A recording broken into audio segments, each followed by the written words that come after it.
فلا أقسم بمواقع النجوم وإنه لقسم لو تعلمون عظيم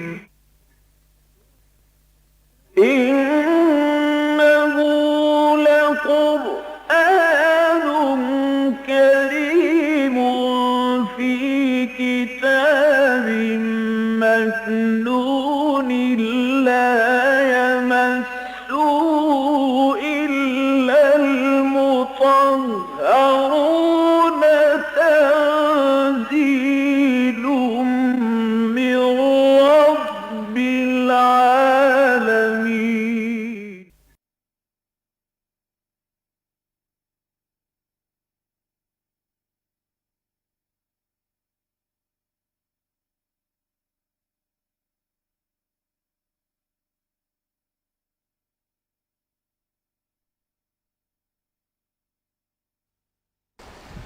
الحمد للہ وکفا والصلاة والسلام علی عباده الذین اصطفى خصوصا علی افضلهم وخاتم النبیین محمد الامین وعلی آلہ وصحبہ اجمعین. اما بعد فقد قال اللہ تبارک وتعالی کما ورد فی سورۃ آل عمران اعوذ باللہ من الشیطان الرجیم بسم اللہ الرحمن الرحیم شہد اللہ انہ لا الہ الا هو والملائکۃ واولو العلم قائما بالقسط لا الہ الا هو العزیز الحکیم ان الدین عند اللہ الاسلام وما اختلف الذین اوتوا الکتاب الا من بعد ما جاءهم العلم بغیا بینہم ومن یکفر بآیات اللہ فإن اللہ سریع الحساب فإن حاجوک فقل اسلمت وجہی للہ ومن اتبعني وقل للذین اوتوا الکتاب والامیین ااسلمتم فإن اسلموا فقد اہتدوا وإن تولوا فإنما علیک البلاغ واللہ بصیر بالعباد ان الذین یکفرون بآیات اللہ ویقتلون النبیین بغیر حق ویقتلون الذین یأمرون بالقسط من الناس فبشرهم بعذاب علیم اولئک الذین حبطت اعمالهم فی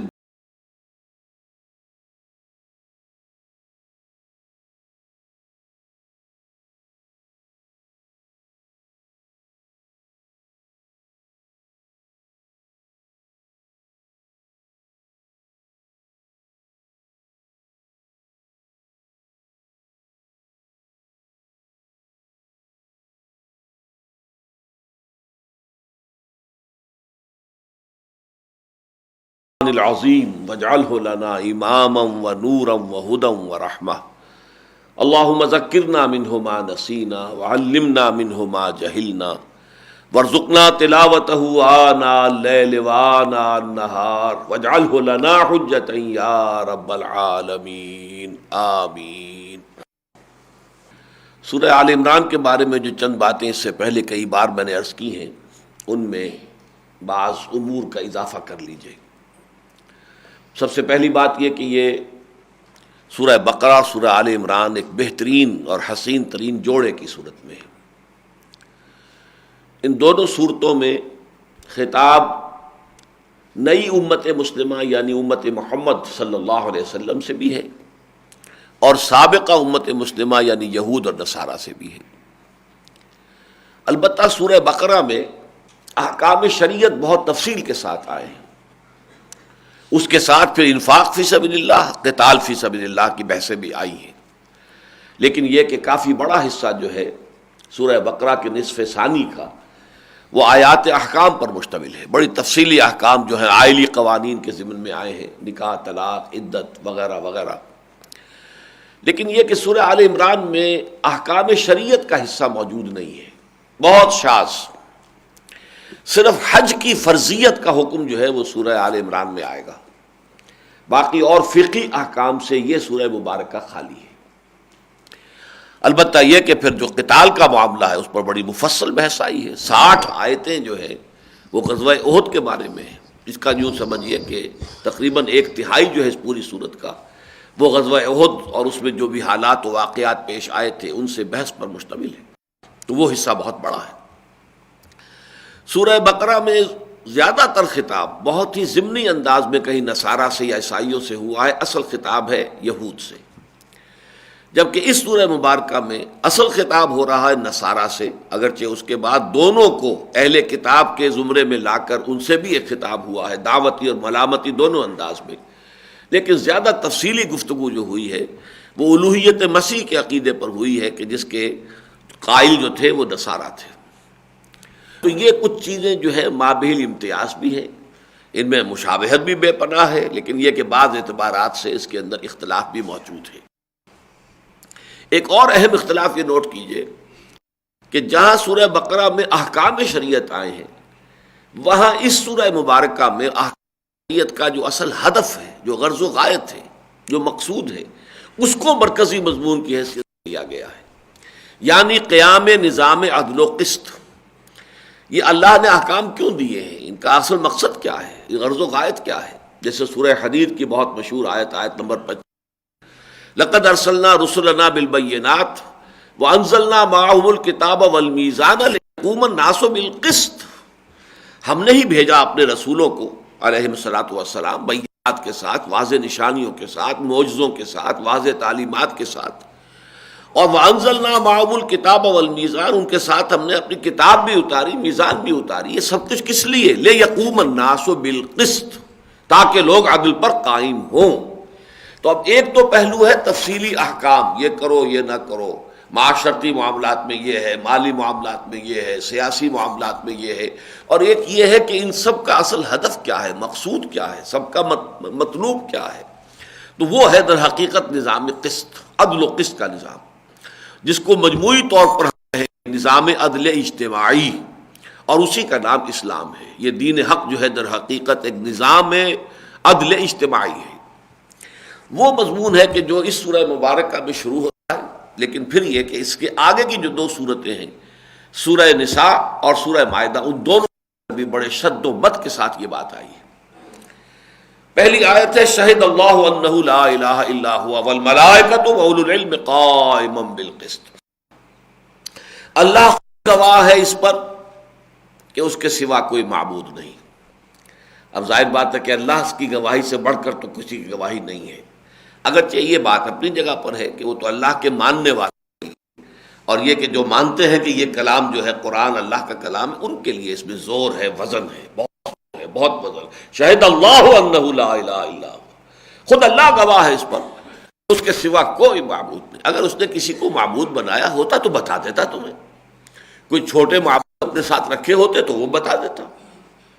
جیسے جو سلسلہ سور ہے حوامیم کا، اس میں آیا ایک جگہ کہ اے نبی کہہ دیجئے قل ان کان للرحمن ولد فانا اول العابدین. اگر واقعتاً اللہ کا کوئی بیٹا ہوتا تو میں سب سے پہلے اس کی عبادت کرنے والا میں ہوتا. مجھے کیا ضد ہے؟ اگر میں اللہ کا بندہ ہوں، اللہ کی بندگی کر رہا ہوں، اللہ کی عبادت کر رہا ہوں، ہما تن اس میں لگا ہوا ہوں، اسی کے لیے تن من دھن میں نے لگا دیا ہے، اسی کے لیے پورا سرمایہ ہے صرف کر دیا ہے، تو سوچو اگر اللہ کا بیٹا ہوتا تو میں اسے کیوں نہ پوچھتا. لیکن ہے ہی نہیں. بالکل وہ انداز ہے در حقیقت کہ شہد اللہ انہ لا الہ الا ہوا، اللہ ہے اس پر کہ اس کے سوا کوئی معبود نہیں. ہاں اس کے فرشتے ہیں، فرشتے جو ہیں عباد المکرمون ہیں، وہ اللہ کے بڑے، اللہ کے ہاں ان کا مقام ہے، رتبہ ہے. پھر ان میں ملائکہ جو ہے کہ جو بہت ہی قرب رکھنے والے ہیں، ان میں وہ ظاہر بات ہے کہ اللہ کا قرب انہیں حاصل ہے. نوری مخلوق ہے، اس میں بھی کوئی شک نہیں ہے. اور یہ کہ ان کو اللہ تعالیٰ نے اس کائنات کی جو حکومت ہے، یونیورسل جو ایک نظام یہاں قائم ہے پوری دنیا کا، یونیورس کا، ذمہ داریاں مختلف لوگوں کے، مختلف فرشتوں کے حوالے کی ہوئی ہیں. کوئی بارش کا، کوئی ہوا کا، کوئی آگ کا، یہ ہے فرشتے ہیں کہ جو ان کی ذمہ داری کو نبھا رہے ہیں. میں سمجھیے تو اصل میں یہی تصور ذرا سا بگڑا ہے. وہی جو کہتے ہیں کہ تلوار کی دھار سے تیز زیادہ باریک راستہ ہے، یہ ذرا ادھر ہوتے تو وہ شرک ہو جاتا ہے. ان کو مانا جائے کہ یہ بہت اونچی مخلوق ہے، نورانی مخلوق ہے، ان کو اللہ تعالیٰ نے ذمہ داریاں تفویض کی ہوئی ہیں، لیکن یہ معبود نہیں ہے، ان کا اختیار کوئی نہیں ہے. یفعلون ما یؤمرون، یہ وہی کچھ کرتے ہیں جس کا انہیں حکم ملتا ہے. رسول اللہ ما امرہم، وہ اللہ تعالیٰ کی نافرمانی کرتے ہی نہیں، جو حکم بھی اللہ دے یفعلون اس پر عمل کرتے. اگر یہ بات ہے تو یہ توحید ہے. اور ذرا سا ادھر ہو گئے کہ جب مخلوق ہے، اتنی بزرگ ہے، نورانی مخلوق ہے، اللہ کی مقرب مخلوق ہے، اللہ نے ان کے ذمے کام لگا رکھے ہیں، تو ذرا سا ان کو بھی پوج لو، سمجھ لو ان سے بھی کوئی ڈنڈوت، ان کی بھی کوئی خوشامد کرو، ان کی بھی کوئی عبادت کرو، چڑھاوے کوئی چڑھاؤ ان پر، راضی رہے تم سے. اور جو ہے اپنے اختیارات کا تمہارے حق میں، جیسے کہ دنیاوی حکومتوں میں تم اہلکار تم سے راضی ہوگا تمہیں فائدہ پہنچا دے گا، ناراض ہوگا نقصان پہنچا دے گا. بس یہ شرک ہو گیا. دیویوں اور دیوتاؤں کا تصور اصل میں ہے کیا؟ یہ گاڈز اینڈ گاڈیسز جو چھوٹے جی سے لکھے جاتے ہیں پورے یورپ میں، چاہے وہ رومن مائتھولوجی تھی اور چاہے وہ گریک مائتھولوجی تھی، یہی دو بڑی تہذیب. تو یورپ جو ہے وہ وحشی لوگوں کا سمجھیے کہ علاقہ تھا. تہذیبی تو وہ یورپ کے اندر یہ دو ہی تھی، گریک اینڈ رومنس. اور ان کی مائتھولوجیز میں بے شمار گاڈ، اگرچہ کیپیٹل جی سے، بڑے جی سے لکھے جانے والا گاڈ وہ ایک ہی ہے. اس کی صفات میں یہ ہے کہ وہ اومنی پوٹنٹ ہے، اومنیشینٹ ہے، اومنی پریزنٹ ہے. اومنی پوٹنٹ یعنی علی کل شیء قدیر، ہر چیز کی قوت رکھنے والا. اومنیشینٹ ہر چیز جاننے والا، بکل شیء علیم. اومنی پریزنٹ ہر جگہ پر موجود. یہ صفات ہے اس بڑے جی سے لکھے جانے والے گاڈ کے، وہ اکیلا ہے. لیکن اس کے تحت گاڈز چھوٹے جی سے اور گاڈیسز یہ بے شمار ہے. تو یہی رومن مائتھولوجی ہے اور یہی گریک مائتھولوجی. یہی ہندوستان میں تھا. آلہا بے شمار، یہ جو ہے دیوی اور دیوتا. مہادیو وہ ایک ہی ہے، وہ مہادیو ہے، مہادیو ایک ہے، لیکن دیوی اور دیوتا بے شمار. یہی عرب میں تھا. آلہا بے شمار، اللہ ایک وہ نہیں مانتے تھے، اللہ ایک ہی ہے. اور ان کے ہاں تو کوئی بیٹی وغیرہ کا تصور جو ہے وہ فرشتوں کے بارے میں استعارتاً کہہ دیتے تھے. جیسے عیسائیوں کا عقیدہ ہے کہ حضرت مسیح خدا کے بیٹے، اس کا عقیدہ وہاں نہیں تھا. لیکن وہی جو ہے ایمان بالملائکہ کی بگڑی ہوئی شکل کہ انہوں نے ان کو بتا دیا. بس یوں سمجھیے جیسا کہ میں نے عرض کیا، تلوار کی دھار سے تیز اور بال سے زیادہ راستہ ہے یہ توحید کا. ذرا ادھر ہو جائیں گے اور شرک میں مبتلا ہو جائیں گے. تو اس موضوع پر یہ آیت جو ہے بہت اہم ہے. شہد اللہ انہ لا الہ الا هو والملائکۃ، اللہ ہے کہ اس کے سوا کوئی معبود نہیں، اور تمام ملائکہ گواہ ہیں اس پر کہ ان کے ہاتھ میں کوئی اختیار ہی نہیں، معبود ہے ہی نہیں، ان کی کوئی حیثیت بحیثیت معبود کے نہیں ہے. وہ تو یہ ہے کہ وَنَحْنُ صَافُونَ، ہم تو صفے باندھے کھڑے رہتے ہیں، منتظر رہتے ہیں، جو حکم پروردگار کا ملتا ہے تعمیل کے اندر ہم لگ جاتے ہیں. ہمارا کام تو صرف یہ ہے. یہاں تک کہ ہے نبی آپ کی خواہش ہے، جبرائیل کہہ رہے ہیں کہ آپ کی تو خواہش ہے، ہمیں معلوم ہے کہ میں جلدی جلدی آیا کروں اور قرآن مجید کی کروں. آپ کو جو عشق ہے قرآن سے اور جو محبت ہے آپ منتظر رہتے ہیں، اور یہ جو وقفہ آپ پر گرا گزرتا ہے. لیکن وَمَا نَتَنَزَّلُ إِلَّا بِأَمْرِ رَبِّكَ، اے نبی ہم آپ کے حکم کے بغیر نازل نہیں ہو سکتے. لَهُ مَا بَيْنَ أَيْدِينَا وَمَا خَلْفَنَا وَمَا، اسی کے اختیار میں ہے وہ سب کچھ بھی جو ہمارے سامنے ہے، اور وہ سب کچھ بھی جو پیچھے ہے، اور وہ سب کچھ بھی جو ان دونوں کے درمیان ہے. ذرا غور کیجیے، بڑا لطیف انداز ہے. میرے آگے میرے پیچھے، ان کے درمیان کون ہے؟ میں خود ہی ہوں نا. یعنی ہمارا خود اللہ کے اختیار میں ہے مطلقاً، ہمارا اختیار کوئی ہے ہی نہیں. لہذا یہاں جڑ آئے گی کسی شرک کا کوئی سوال پیدا نہیں ہوتا. فرشتہ ہے کام کر رہا ہے، آپ اللہ کو پکاریے. اللہ تعالیٰ کسی فرشتے کو بھیج دے آپ کی مشکل دفع کرنے کے لیے، کسی فوت شدہ اولیاء اللہ میں ارواح میں سے اور کسی کی روح کو بھیج دے، اس کا اختیار ہے جس کو چاہے. اور وہ کبھی اختیار رکھتا ہے کہ بغیر کسی فرشتے کو بھیجے اور بغیر کسی اولیاء اللہ، فوت شدہ اولیاء اللہ کی ارواح میں سے کسی کو بھیجے بغیر آپ کا کام کر دے. لیکن آپ کا کام ہے صرف اس کو پکارے. معبود صرف وہی ہے، عبادت اس کے سوا نہیں ہے. وہی ذات واحد عبادت کے لائق، زبان اور دل کی شہادت کے لائق، اور اس کے سوا کوئی نہیں. شاہد اللہ انہ لا الہ الا هو والملائکۃ واولو العلم. اب تیسری کیٹیگری آئی جو واقعتاً اصحاب علم ہے، وہ بھی اس پر گواہ ہے. اس کی یوں سمجھیے کہ قرآن مجید میں سب سے بڑی مثال جو ہے وہ حضرت لقمان ہے. نہ وہ نبی تھے نہ کسی نبی کے پیرو تھے، لیکن حکمت دانائی سے انہیں حصہ ملا تھا.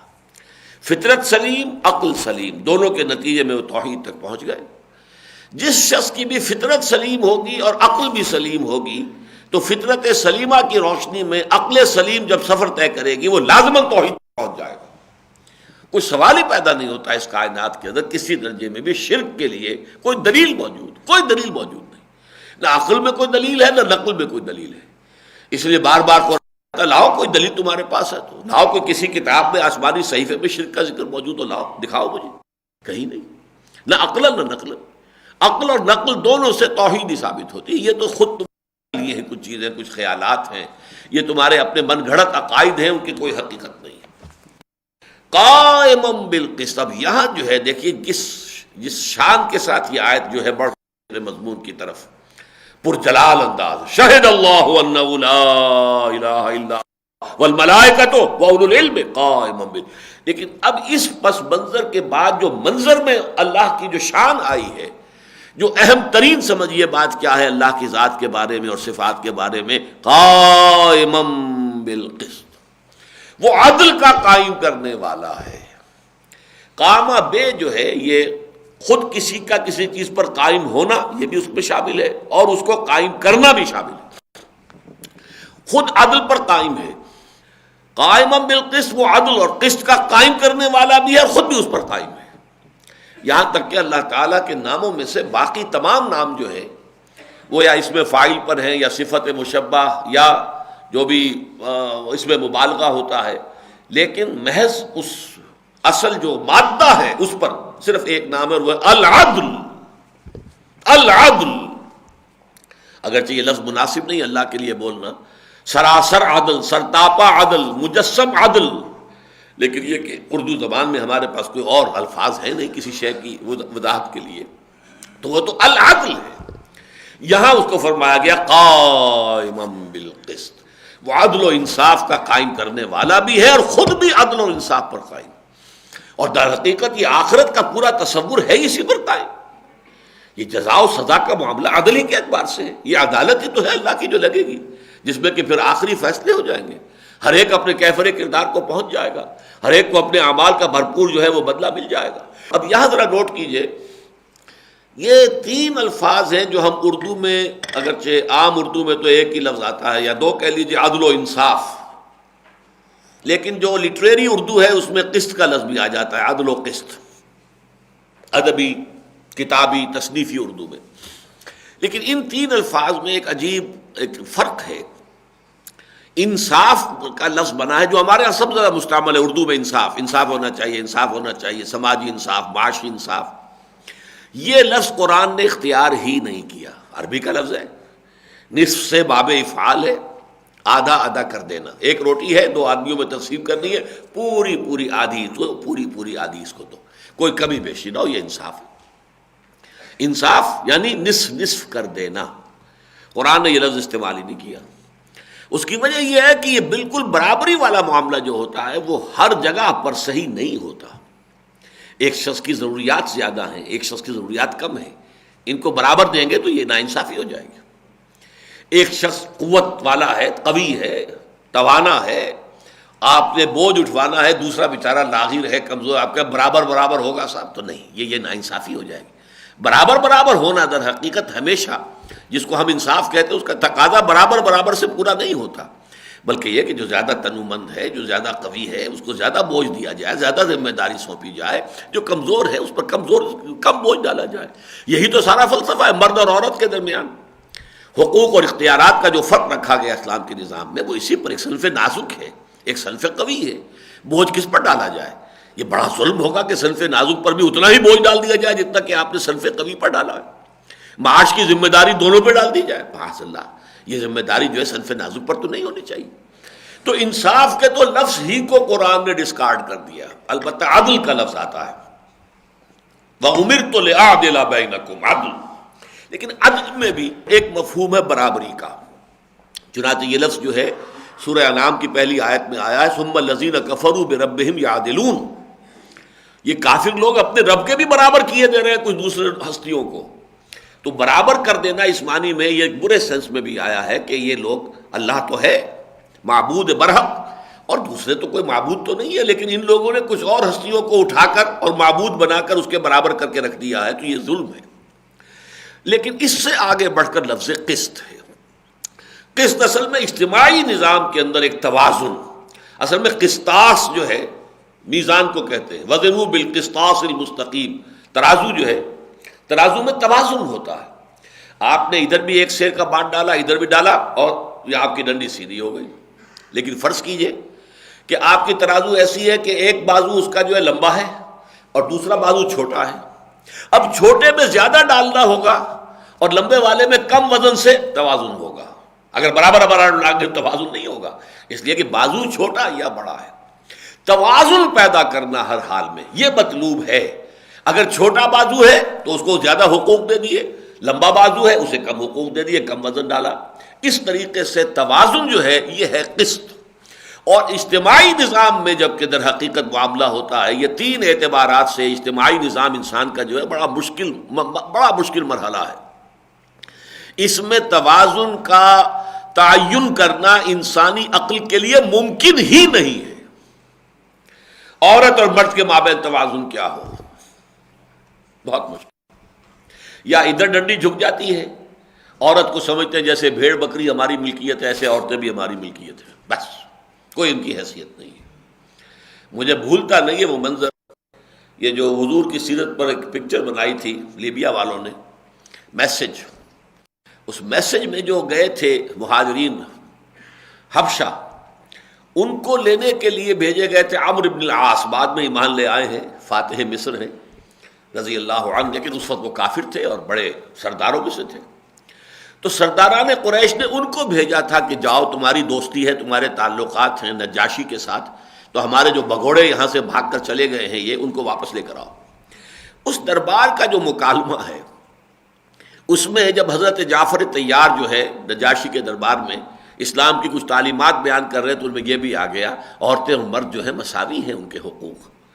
اس پر جو اس نے قہقہ لگایا ہے، ویمن ایکول ٹو اس، اور بڑا قہقہ. We purchase them, we use them, we discard them. اور پھر قہقہ لگایا کہ ہمارا معاملہ تو یہ، ہم عورتوں کو خریدتے ہیں، استعمال کرتے ہیں، اور جب چاہتا ہے ٹھوکر مار کے جو ہے اسے علیحدہ کر دیتے ہیں. یہ اس کی کوئی حیثیت ہے؟ وہ ہمارے برابر ہو سکتی ہے؟ تو یا تو یہ صورت ہوتی ہے عورت کی کہ اس کی حیثیت کیا ہے، بھیڑ بکری کی طرح پر ہے، اس کے کوئی حقوق ہی نہیں ہے، سب ہیومن. بلکہ حد یہاں تک ہے کہ عیسائیت میں تو تصور یہ بھی رہا ہے کہ عورت میں روح ہے ہی نہیں. جیسے باقی حیوانات ہیں، حیوان تو ہے، گدھا ہے، گھوڑا ہے، یہ حیوان ہے، جان تو ہے، اس میں روح نہیں ہے. روح تو انسان میں ہے، آدم میں پھونکی گئی تھی. تو روح صرف مردوں میں، عورت میں ہے ہی نہیں. روح صرف عورت کو گویا کہ حیوان ہے محض، انسان ہے ہی نہیں. انسانیت سے اسے حصہ ملا ہی نہیں. اور یہ کہ یہ تو شر محض ہے، بس کی گانٹھ ہے، گندگی اور برائی اور گناہ کی اصل پوٹ جو ہے وہ تو عورت ہے. اسی لیے ایو سے ایول کا لفظ بنا ہے. ایو حضرت حوا، اور اس سے متعلق سارے معاملات ایول، شر، برائی. اسلام نے آ کے توازن دیا ہے، اور اس قدر خوشنما توازن دیا ہے. لیکن انسانی ذہن نہیں سوچ سکتا. یا پھر وہ عورت کو برابر کر دیں گے جیسے آج کی مغربی تہذیب نے برابر کر دیا، ایگزیکٹلی ایکول. ٹھیک ہے، معاش کا بوجھ وہ بھی اٹھائے، یہ بھی اٹھائیں، وہ بھی کمائے، یہ بھی کمائے. اور پھر یہ ظاہر بات ہے کہ پھر وہ خاندانی نظام کی جو چولہے ہیں وہ ہل گئی. کیا ہل کیا گئی؟ ختم ہی ہو گئی. آپ نے سوچا پچھلی سال جو تھا 1999 کا جو نیو ایئرس ڈے کا جو پیغام تھا، جو تقریر کی تھی کلنٹن صاحب نے امریکہ میں، انہوں نے کہا تھا کہ عنقریب وہ وقت آ رہا ہے کہ ہماری قوم کی اکثریت حرام زادوں پر مشتمل ہوگی. یعنی شادی کا رواج نہیں رہا، بغیر شادی کے بچے پیدا ہو رہے ہیں تو حرامی ہوئے نا، حرام زادے ہوئے. تو ہماری تو قوم جو ہے اس کی اکثریت جو ہے وہ ان پر مشتمل ہوگی. People born without any wedlock, ان کے ماں باپ کے درمیان کوئی شادی اور نکاح کا کوئی رشتہ ہے ہی نہیں، اور وہ پیدا ہوئے. یہاں تک کہ اب وہاں پہ انہوں نے جو بنیادی فارمز ہوتے ہیں ان کے، جیسے آپ کا بچہ جو ہے پہلی جماعت میں آپ داخل کرنے کے لیے لے کر جاتے ہیں تو فارم دیا جاتا ہے، پر کیجئے باپ، اس کا نام، باپ کا نام، پیدائش. اب باپ کا نام انہوں نے نکال دیا، اس لیے کہ بے شمار لوگوں کو پتہ ہی نہیں کہ ہم کس کے بیٹے. حرام کی اولاد ہے، کیا معلوم کس کے بیٹے. ہاں ماں کا نام معلوم ہے لہذا مدرس نیم لکھ دیا جائے، وہ تو معلوم ہے، ظاہر بات ہے جس نے جنم دیا ہے وہ تو معلوم۔ تو یہ حال ہو چکا ہے صرف اس وجہ سے ذرا سا ٹلٹ ہوا ہے، عورت اور مرد کی مساوات اس درجے لے گئے ہیں کہ پھر خاندانی نظام ختم ہو گئے۔ اسی طرح یہ کہ حاکم اور محکوم کے درمیان، یا یوں کہیے کہ ریاست اور شہری کے درمیان توازن کیا ہو، کتنے اختیارات ریاست کے ہونے چاہیے، کتنے شہری کے ہونے چاہیے، یہ بھی نہ ہو ٹوٹلیٹیرین سٹیٹ وجود میں آ جائے کہ شہریوں کے کوئی حقوق ہی نہیں ہے، آمرانہ نظام چل رہا ہے۔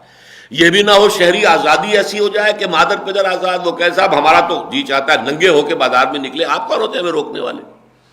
یہ ہماری آزادی ہے، یہی آزادی ہے جو آج آپ کو معلوم ہے کہ جو بھی دنیا کے اندر جو ہے وہ ہم جنس پرستی کی شکل میں جو دنیا میں چل رہی ہے، اب یہاں تک کہ اب شادیاں جو ہے مردوں اور عورتوں کے بجائے مردوں کی شادی، دو عورتوں کی شادی، یہ لیگلائز ہو رہی ہے، ایک ایک کر کے ملک جو ہے اس کو اختیار کرتے چلے جا رہے ہیں۔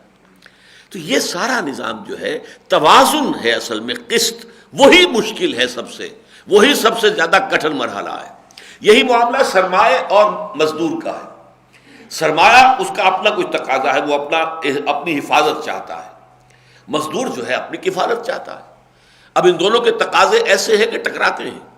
اب یا تو یہ کہ سرمایہ دار کے سامنے مزدور جو ہے وہ بالکل بے بس ہو جائے گا، وہ کہہ رہا تھا میں تو آپ کو اتنی ویج دوں گا، آپ کو کام کرنا ہے کریں ورنہ جائیں، نکل جائیں۔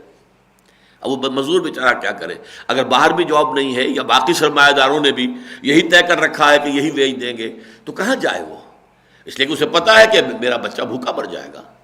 سرمایہ دار کہتا ہے میں تو کارخانہ بند کر دوں گا، جی لاک آؤٹ کر دوں گا، کر دو۔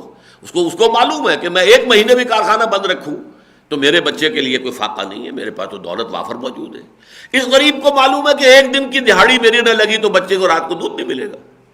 تو یہ بڑا ان ایکول معاملہ، کیسے ان کے درمیان توازن قائم کیا جائے؟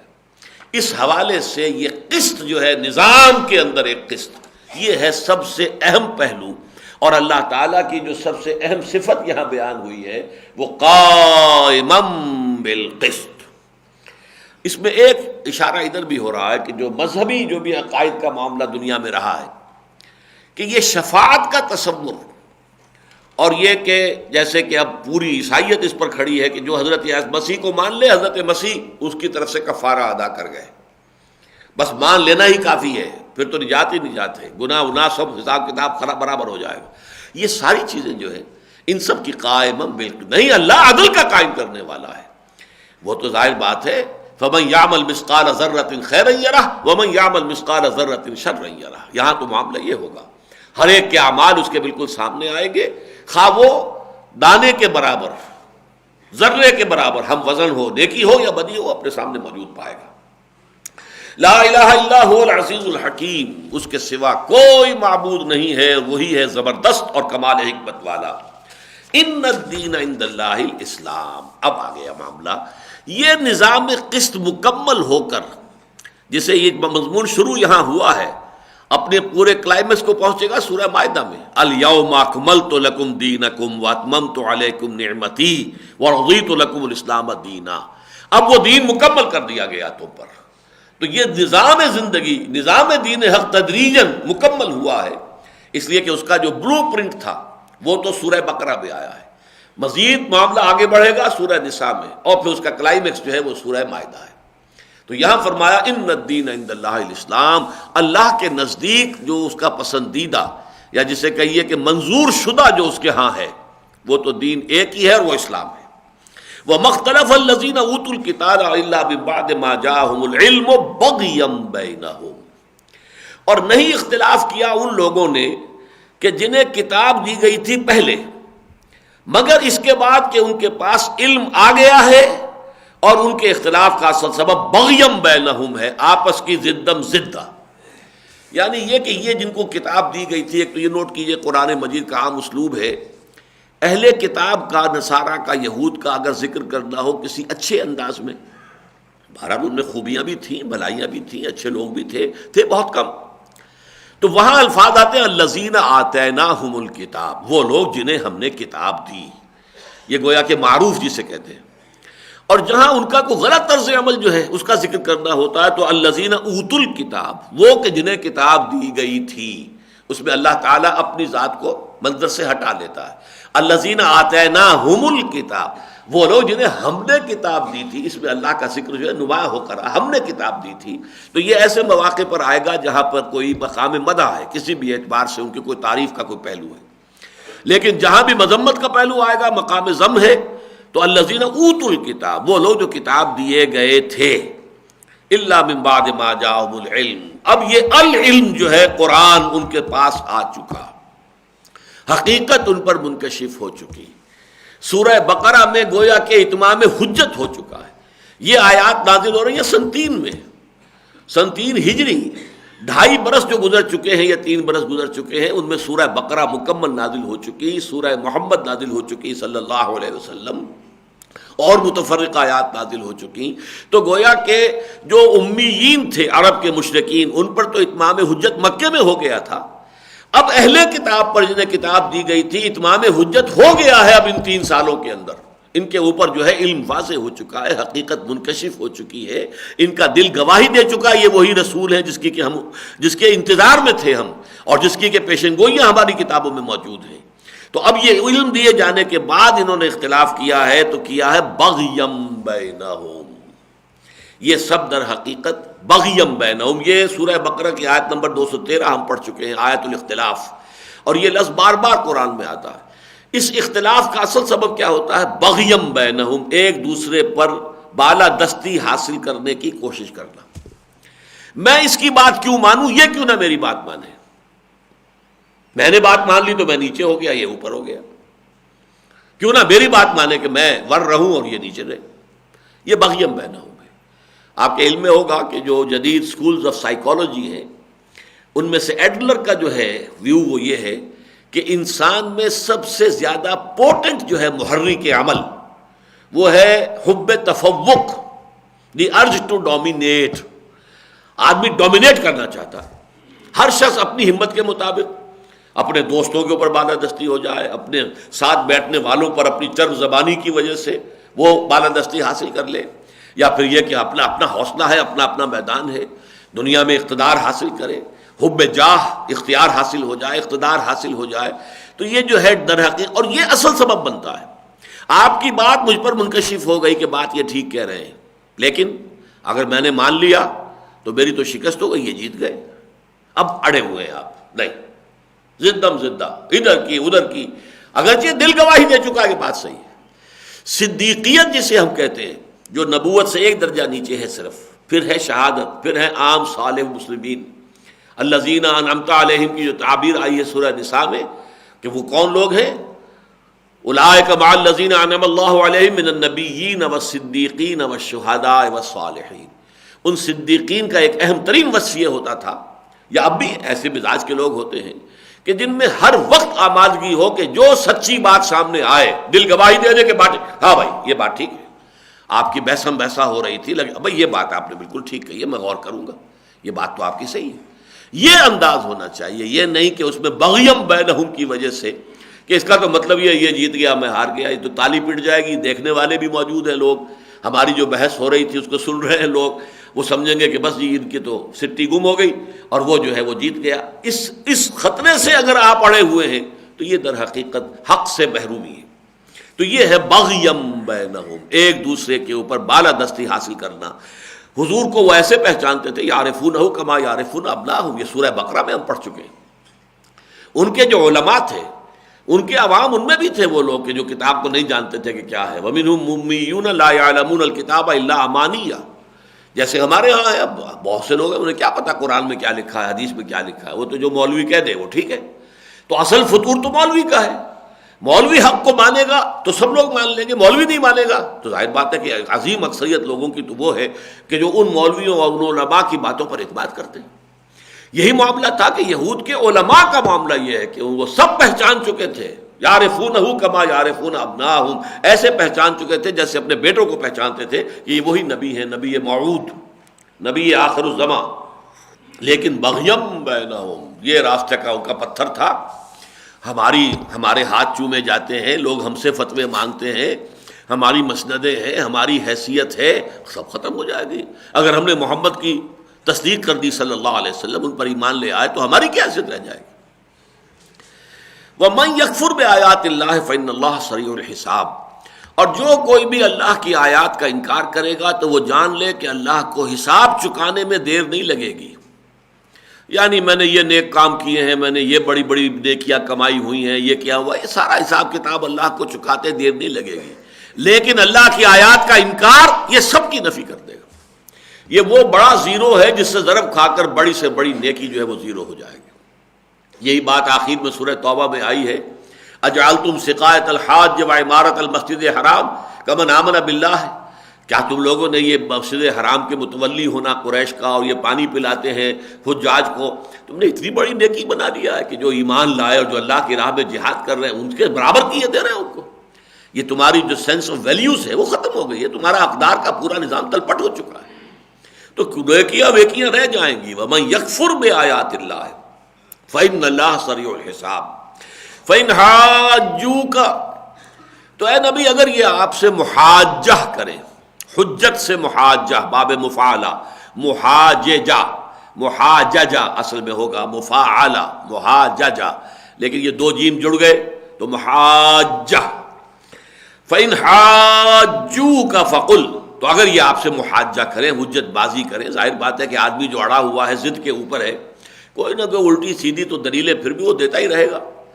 اگر یہ اسی طرح کے حجت بازی میں آپ کے ساتھ مشغول رہے، فقل، تو کہہ دیجئے اسلمت وجہی للہ ومن اتبعنی، دیکھو میں نے تو اپنا چہرہ اللہ کے سامنے جھکا دیا، سر تسلیم خم کر دیا، اور جو میرا اتباع کر رہے ہیں انہوں نے بھی.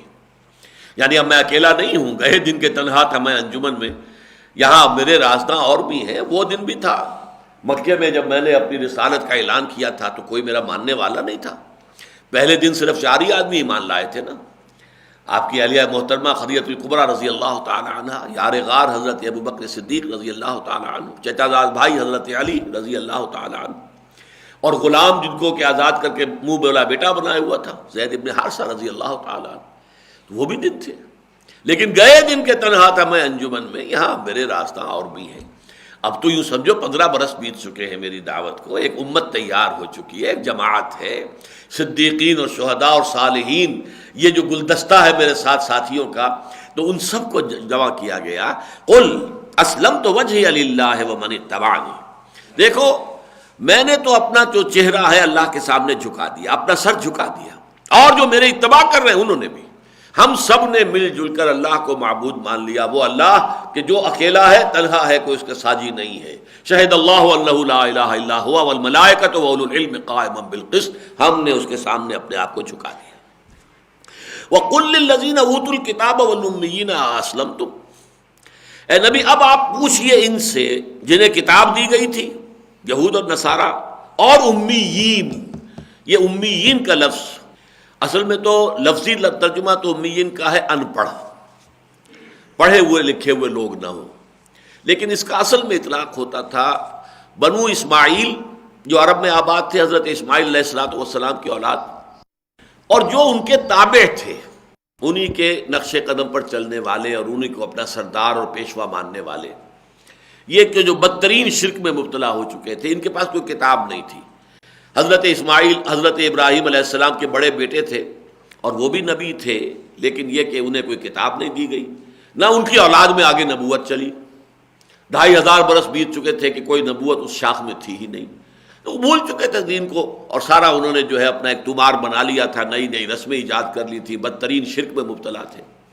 اصل میں کتاب اور نبوت اور رسالت چلی ہے دوسری شاخ میں. حضرت اسحاق جو دوسرے بیٹے تھے، ان کے بیٹے حضرت یعقوب، حضرت اسحاق بھی نبی، حضرت یعقوب بھی نبی، ان کے بیٹے حضرت یوسف نبی. پھر یہ سلسلہ چلا، بنی اسرائیل کے انبیاء، حضرت موسیٰ بھی انہی میں آئے، حضرت عیسیٰ بھی انہی میں آئے. لہذا یہ امیین کہلاتے ہیں.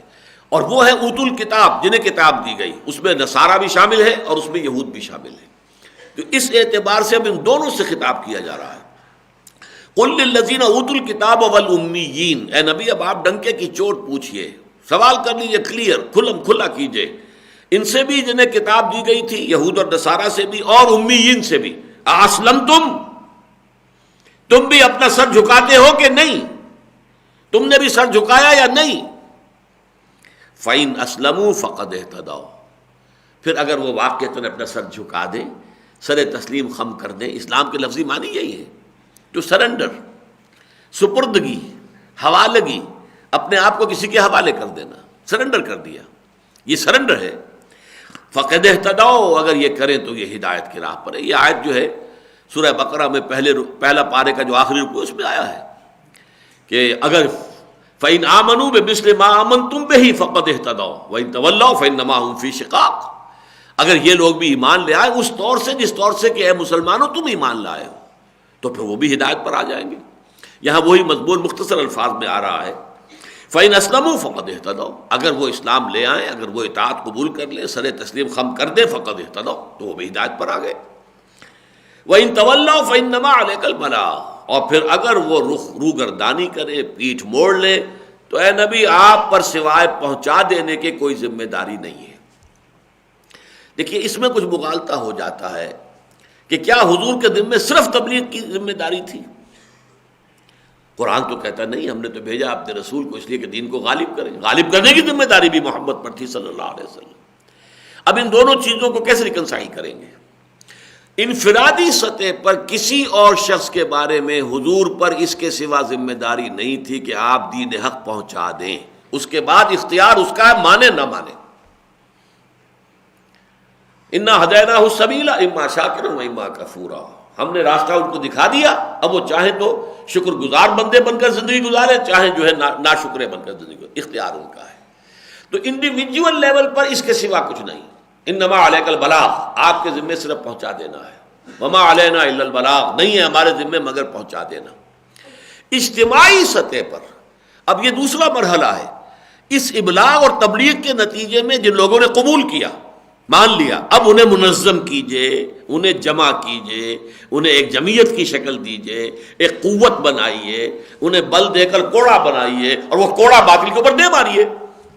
یہ دوسری ذمہ داری، یہ اجتماعی سطح کی ذمہ داری ہے، نظام کے ضمن میں ذمہ داری ہے، اور اس میں یہ ہے کہ جبر بھی ہوگا۔ اگر مسلمان میں دم ہو تو باطل نظام کو وہ قائم نہیں رہنے دے گا، لیکن کسی کو جبرن یہ نہیں کہے گا تم مسلمان بن جاؤ۔ انفرادی سطح پر اس کا اپنا چوائس ہے۔ چنانچہ یہی بات ہے کہ جو پھر جب عرب سے جب فوجیں نکلی ہیں صحابہ کرام کی، تو ہر جگہ جا کر انہوں نے 3 آپشنز رکھے۔ ایمان لے آؤ، ہمارے برابر کے بھائی ہو جاؤ گے، برابر کے حقوق ہوں گے، ہم یہ نہیں کہیں گے کہ ہم سینئر مومن ہیں تم جونیئر مومن ہو تو ہمارے حقوق تم سے زیادہ نہیں، برابر، ایکول، آج ہی ایمان لے آؤ، برابر، ایبسولوٹلی ایکول۔ اگر یہ نہیں ہے تو یہ نظام تمہارا جو ہے یہ ہم ختم کر دیں گے۔ اس نظام کی بالادستی کو قبول کرو اور اس کے نیچے رہو، یؤت الجزیۃ عن ید وہم صاغرون، اپنے ہاتھ سے جزیہ پیش کرو، ٹیکس ادا کرو اور چھوٹے بن کر رہو۔ تو تم یہودی رہو، نصرانی رہو، ہندو رہو، سکھ رہو، پارسی رہو، آپ جو چاہیں رہیں، آپ پر جبر نہیں کیا جائے گا کہ مسلمان، لیکن نظام جو ہے وہ اسلام کا ہوگا۔ اور اگر یہ بھی گوارا نہیں ہے تو آؤ میدان میں، تلوار ہمارے اور تمہارے درمیان فیصلہ کرے گی۔ سیدھی سیدھی بات، بڑی کلیئر۔ اگرچہ جو امیین تھے عرب کے، چونکہ حضور خود انہی میں سے تھے، بنی اسماعیل میں سے تھے، ان کی بہترین زبان میں ان پر کلام الہی نازل ہو گیا تھا، ان پر اتمام حجت کیا جا چکا تھا آخری درجے میں، لہذا ان کے لیے یہ آپشن نہیں تھا کہ تم چاہو تو مشرک بن کر بھی رہ سکتے ہو، یہاں پر جزیہ دو اور رہو اور نہیں۔ ان کے لیے تو ایک ہی راستہ تھا، یا ایمان لاؤ یا قتل کر دیے جاؤ گے۔ یہ سورہ توبہ کی جو پہلی 6 آیتیں ہیں، جس میں کہ براءۃ من اللہ ورسولہ الی الذین عاہدتم من المشرکین، کہ اے مسلمانوں اس دوران تم نے جو بھی معاہدے مشرکین سے کیے وہ سب ختم، اللہ اور اس کا رسول اس سے بری ہے۔ جن لوگوں کے معاہدے تھے بغیر کسی میعاد کے تعین کے 4 مہینے کی مہلت ہے، اور جن کے تھے کوئی میعاد تک اور انہوں نے اپنے کوئی غلط کام نہیں کیا تو ان کی میعاد پوری کر دو، اگر ان کا 1 سال کا تو سال پورا کر دو، نہیں تو اگر تو 4 مہینے کی مہلت ہے۔ فَإِذَا انْسَلَخَ الْأَشْهُرُ الْحُرُمُ فَاقْتُلُوا الْمُشْرِكِينَ حَيْثُ وَجَدتُّمُوهُمْ وَاقْتُلُوهُمْ وَخُذُوهُمْ وَاقْعُدُوا لَهُمْ وَاحْصُرُوهُمْ وَاقْعُدُوا لَهُمْ كُلَّ مَرْصَدٍ۔ تو ان مشرکین کو پکڑو، گھات میں بیٹھو، گھات لگاؤ، ان کو گرفتار کرو اور ان کو قتل کرو۔ سخت ترین آیت ہے۔ ان کے لیے تو تیسرا آپشن اگر تھا تو یہ تھا کہ وہ سرزمین عرب کو خیر بات کہہ کے چلے جائیں، جہاں سینگ سمائے چلے جائیں، ورنہ یہاں رہنا ہے تو مسلمان ہو کر رہیں گے، ورنہ قتل کر دیے جائیں۔ اگرچہ اس کی نوبت نہیں آئی، اس الٹیمیٹم کے بعد تمام اہل عرب جو ہے، عظیم اکثریت وہ جو ہے وہ ایمان لے آئے، اور صرف کچھ لوگ تھے کہ جو عرب چھوڑ کر پھر چلے گئے، پھر وہ وہاں رہے نہیں۔ بہرحال یہ بات کہی جا رہی ہے فَإِن تَوَلَّوْا فَإِنَّمَا عَلَيْكَ الْبَلَاغُ، اے نبی اگر یہ روگردانی کریں، آپ کی اس بات کو قبول نہ کریں، تو آپ کے ذمے ان کے بارے میں سوائے پہنچا دینے کی کوئی اور ذمہ داری نہیں ہے۔ وَاللَّهُ بَصِيرٌ بِالْعِبَادِ، اور اللہ تعالیٰ اپنے بندوں کو دیکھ رہا ہے۔ یعنی آپ نے ابلاغ کا حق ادا کر دیا یا نہیں، یہ بھی اللہ دیکھ رہا ہے۔ ان پر حق منکشف ہو چکا ہے یا نہیں، یہ بھی اللہ کے علم میں ہے۔ پھر یہ ضد اور ہٹ درمی کی وجہ سے اڑے ہوئے ہیں، یہ بھی اللہ کے علم میں ہے۔ ہاں اگر کسی پر ابھی بات واضح نہیں ہوئی ہے تو ٹھیک ہے، اسے ابھی ہم اور مہلت دے رہے ہیں، اور سوچ لیں اور غور کر لیں، کیونکہ وہ سورہ توبہ والا حکم تو سن 9 میں جا کر آئے گا، ابھی تو 6 سال اور پڑے ہیں۔ یہاں تک کہ بدترین جو طبقہ تھا منافقین کا، انہیں بھی بار بار کہا گیا اب بھی توبہ کر لو، اب بھی توبہ کر لو، اب بھی پلٹ جاؤ، اب بھی رجوع کر لو۔ یہ تو سورہ توبہ میں جا کر دروازہ بند کیا گیا ہے کہ اب ان کے لیے توبہ کا دروازہ بند ہے۔ اب تو اللہ تعالیٰ نے ان کے دلوں پر مہر کر دی ہے۔ اے نبی برابر ہے ان کے لیے، آپ انہیں ڈرائیں یا نہ ڈرائیں، اور اے نبی برابر ہے ان کے حق میں، آپ ان کے لیے استغفار کریں یا نہ کریں۔ اگر آپ 70 مرتبہ بھی استغفار کریں گے ان منافقین کے لیے تو اللہ انہیں معاف نہیں کرے گا۔ لیکن یہ معاملہ سن 9 میں جا کر ہوا ہے۔ امیین کو بھی آخری جو ہے چیلنج دیا گیا ہے سن 9 میں، اور منافقین کے لیے بھی یہ بات کہ آخری ان کا جو ہے توبہ کا دروازہ بند ہے، یہ بھی سن 9 کی بات۔ ابھی تو یوں سمجھیے کہ ان آیات کا جو ہم مطالعہ کر رہے ہیں تو یہ تو سن 3 کی ہے، 6 سال پڑے ہوئے ہیں ابھی۔ ان الذین یکفرون بآیات اللہ ویقتلون النبیین بغیر حق ویقتلون الذین یأمرون بالقسط من الناس فبشرہم بعذاب علیم، یقیناً وہ لوگ جو اللہ کی آیات کا انکار کرتے ہیں اور قتل کرتے ہیں نبیوں کو ناحق۔ اب یہ بھی بنی اسرائیل کی تاریخ کا ایک بڑا ہی یوں سمجھیے سیاہ باب ہے، انہوں نے بہت سے نبیوں کو قتل کیا ہے۔ حضرت یحییٰ علیہ السلام کا معاملہ، یہ تو چونکہ یوں سمجھیے کہ ڈاؤن آف ہسٹری جسے ہم کہیں گے، حضرت عیسیٰ علیہ السلام ہی کے معاصر ہیں نا۔ حضرت مریم سلام علیہا، ان کو جو خوشخبری دی گئی تھی کہ تمہارے ہاں بیٹا ہوگا، اسی متصل قبل جو ہے حضرت زکریہ کو یہ خوشخبری دی گئی تھی کہ اس بڑھاپے میں، جبکہ بیوی بھی بہت بوڑھی بھی ہو چکی تھی اور بانجھ رہی تھی ساری عمر، اس کو بیٹا دیا جائے گا، اور بیٹا دیا۔ وہ حضرت یحییٰ تھے، زکریہ کے بیٹے، اور انہیں قتل کر دیا گیا صرف اس پاداش میں کہ جو اس وقت کا بادشاہ تھا وہ یہودی تھا کہنے کو۔ بعض لوگ یہ بھی کہتے ہیں کہ وہ بنا ہوا یہودی تھا، حقیقی یہودی نہیں تھا، لیکن جو بھی تھا، لیکن اس نے اپنی بھائی کی بیوی کو اپنے گھر میں ڈالا ہوا تھا بغیر کسی نکاح کے، اور اس کے بعد یہ کہ پھر اس سے جو بیٹی ہوئی تھی اس کو بھی پھر اس نے اپنے حرم میں داخل کیا۔ وہ سولمی جس کا کہ ڈانس، جو اس پر جو پکچریں بنی ہوئی ہیں لوگوں نے بہت عرصے تک یہ مشہور رہا ہے، ڈانس آف سولمی، یہ سب گندگیاں جو تھیں یہ یہود کے اندر ہوئیں۔ اور حضرت یحییٰ علیہ السلام چونکہ تنقید کرتے تھے کہ یہ غلط کام ہے، یہ حرام کاری ہے، یہ حرام خوری ہے، اور اس تنقید کی وجہ سے اس رقاصہ نے یہ کہا تھا، جبکہ اس نے رقص دکھایا ہے بادشاہ کو اپنا، اور وہ دت ہو گیا نشے کے اندر، مانگو کیا مانگتی ہو؟ اس نے کہا میں یحییٰ کا سر چاہیے مجھے۔ ایک دم چونک گیا۔ اس سے پہلے مطالبہ بہت کیا تھا اس کی بیوی نے بھی اور اس لڑکی نے بھی کہ اس کو قتل کرو، لیکن وہ کہتا تھا نہیں میں قتل نہیں کروں گا اسے۔ وہ مانتا تھا، کہتا تھا یہ بات کہہ رہا تو سچ ہے، گناہ تو ہم کر رہے ہیں، اس میں کیا شک ہے، ہم گناہ کی زندگی میں مبتلا تو ہیں، یحییٰ یہی تو کہہ رہا ہے نا۔ لیکن یہ کہ اس کے بعد جب اس نے یہ کہہ دیا تھا کہ اب جو مانگو، اس نے کہا اچھا جو بھی میں مانگوں، کہ ہاں اچھا مجھے تو یحییٰ کا سر چاہیے۔ اڑ گئی اس پر، اور اس پر جا کر جو ہے جلاد گیا ہے، اور جہاں جیل میں وہ بند تھے سر قلم کیا، لا کر تشت میں رکھ دیا سامنے۔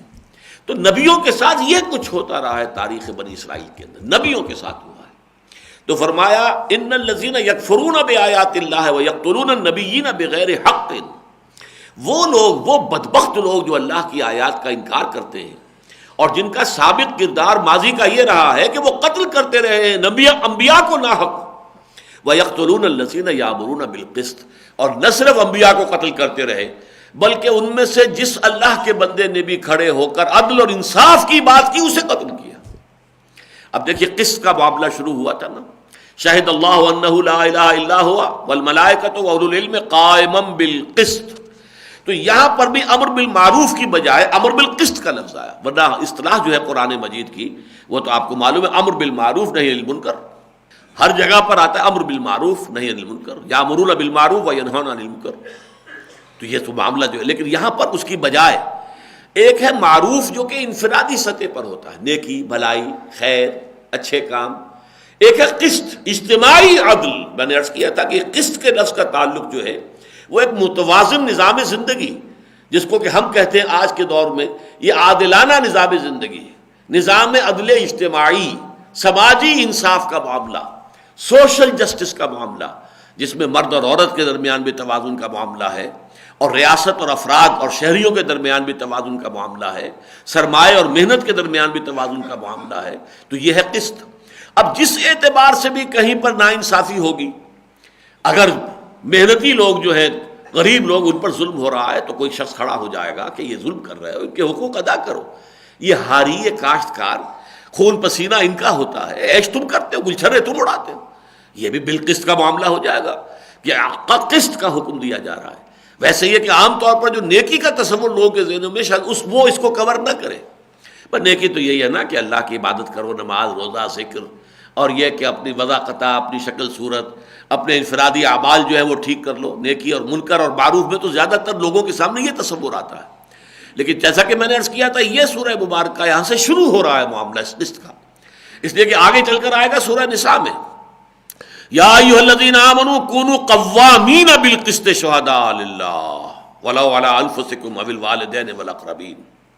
اس سے آگے چل کر معاملہ سورہ مائدہ میں آئے گا، یا ایھا الذین آمنوا کونوا قوامین للہ شہداء بالقسط ولا یجرمنکم شنآن قوم علی الا تعدلوا اعدلوا هو اقرب للتقوی۔ یہ سارا جو ہے اب یہ ڈیولپ ہو رہا ہے مضمون قسط کا، لہذا یہاں نوٹ کیجئے کہ امر بالمعروف کی بجائے امر بالقسط، عادلانہ نظام زندگی، اور اس میں جس پہلو سے بھی ظلم ہو رہا ہو، چاہے وہ زمیندار کر رہا ہے کاشتکار پر، یا وہ سرمایہ دار کر رہا ہے محنتی لوگوں پر، مزدوروں پر، یا مرد کر رہے ہیں عورتوں پر، جو بھی جس پہلو سے بھی ظلم ہو رہا ہے اس کے خلاف آواز اٹھانا، تو ان کو بھی قتل کرتے رہے ہیں۔ وَيَقْتُلُونَ الَّذِينَ يَأْمُرُونَ بِالْقِسْطِ مِنَ النَّاسِ فَبَشِّرْهُم بِعَذَابٍ أَلِيمٍ۔ تو اے نبی ان کو بشارت دے دیجئے بڑے دردناک عذاب کی۔ یہ بڑا سیٹائریکل انداز ہے قرآن کا، طنزیہ انداز ہے، انہیں بشارت دے دیجئے۔ بشارت تو کسی اچھی بات کی دی جاتی ہے، لیکن یہ بدبخت اسی بشارت کے مستحق رہ گئے، اب ان کے لیے کوئی اور بشارت ممکن ہے ہی نہیں، ان کے لیے تو خوشخبری ہی یہ ہے، فَبَشِّرْهُم بِعَذَابٍ أَلِيمٍ أُولَٰئِكَ الَّذِينَ حَبِطَتْ أَعْمَالُهُمْ فِي الدُّنْيَا وَالْآخِرَةِ۔ یہی وہ لوگ ہیں کہ جن کے تمام اعمال اکارت ہو گئے دنیا اور آخرت میں۔ اب یہاں اس کے پس منظر میں وہ تصور ہے جو سورہ بقرہ میں ہم نے لیس البر والی آیت میں پڑھا تھا۔ لوگوں نے اپنے ذہنوں میں نیکی کے کچھ ایسے کام کیے ہوتے ہیں کہ وہ اپنے آپ کو تسلی دیتے ہیں، ٹھیک ہے بھائی میرے معاملے میں میں رشوت لیتا ہوں، یہ کام غلط کرتا ہوں، لیکن دیکھو میں نے مسجد بنوائی ہے، میں نے یتیم خانہ بنوایا ہے، میں نے فلاں کام کیا ہے، وہ ایک دل کو تسلی ہے، نیک کام بھی تو ہم کر رہے ہیں نا آخر۔ اس طریقے سے اس کی میں نے تو بڑی تفصیل سے اس آیت کا درس جو میرے مفصل ہیں ان میں بڑی تفصیل سے یہ بحثیں آئی ہیں۔ ڈاکو انتہائی یوں سمجھیے کہ یعنی خونخوار ڈاکو، وہ بھی اپنے دل کی تسلی کے لیے بیواؤں کی، یتیموں کی مدد کرتے ہیں، سرپرستی کرتے ہیں اپنے اپنے علاقے کے لوگوں کی، تاکہ دل کو تسکین دے سکے کہ ہم اگرچہ ایک طرف ہم نے کسی کا سر پیٹ پھاڑ دیا ہے، کسی اور کا کچھ اور کیا ہے، ڈاکہ ڈالا ہے، لیکن یہ کہ ہم یہ کام بھی تو کر رہے ہیں۔ یہ جو ہماری ریڈ لائٹ ایریا کی خواتین ہیں جسم فروشی کرنے والی، اب یہ جب یہ محرم کا جلوس نکلے گا تو کالے کپڑے پہن کر سب سے آگے وہی ہوں گی، سبیلیں وہی لگائیں گی، دھمال کھیلیں گی جا کر، عرس ہو رہے ہیں، فلاں کے بھٹشا کا ہو رہا ہے، فلاں کا ہو رہا ہے، وہ دھمال کھیل رہی ہیں وہاں پر جا کر، گویا کہ بڑا نیکی کا کام کر رہی ہیں۔ تو یہ نیکی کا اور بدی کا ایک امتزاج دنیا میں ہمیشہ چلتا آیا ہے۔ اس آیہ مبارکہ میں واضح کیا گیا نیکی کی اصل حقیقت کیا ہے، دل کے اندر ایمان اور یقین، اور پھر اس کے بعد عمل کے اندر بھی پہلے کیا پھر کیا پھر کیا۔ تو وہ تو ایک عظیم آیت ہے سورہ بقرہ کی آیت نمبر 177 آیت البر۔